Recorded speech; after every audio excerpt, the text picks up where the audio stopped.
সকলকে স্বাগত। আজকের রান্নাবান্নাগুলো আপনাদের সাথে শেয়ার করে নিচ্ছি। এখানে আছে মাছের ঝোল আর ইলিশ মাছের ঝালটাও আছে, সেটাও দেখাবো। তো এখানে এটা আছে পোস্ত বড়ার তেল ঝোল, এটা মুগের ডাল, এটা হচ্ছে মেথি শাক বাছা, আর এই কুমড়ো দিয়ে আলু দিয়ে ভেজেছি। সবার খাওয়া দাওয়া এখন শুরু হয়ে গেছে, আর ডিমও আছে। এছাড়া আজকে এই রান্নাগুলো আগেই করে রেখেছিলাম, সেগুলোই দেখাচ্ছি।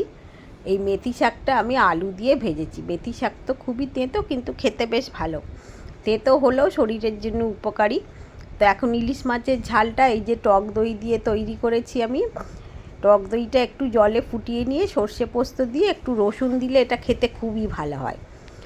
আর সর্ষে পোস্ত বাটাটা দিয়ে এটা ফুটিয়ে নেবো একটু হলুদ দিয়ে।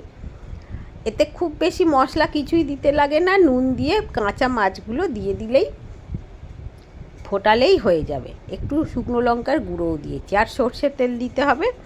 এটা একটু ফুটে গেলেই সর্ষের তেল দিয়ে দেবো আর কাঁচা লঙ্কা, ব্যাস এইটুকুনিতেই এই মাছগুলো খেতে খুবই সুস্বাদু হয়। তো এইভাবেই আমি তৈরি করেছি। অনেক সময় বাটিতেও করি, আজকে কড়াতেই করলাম। এখন আমার রান্নাবান্না সব একদম রেডি, আর খাওয়া দাওয়াও একদম শুরু হয়ে গিয়েছে।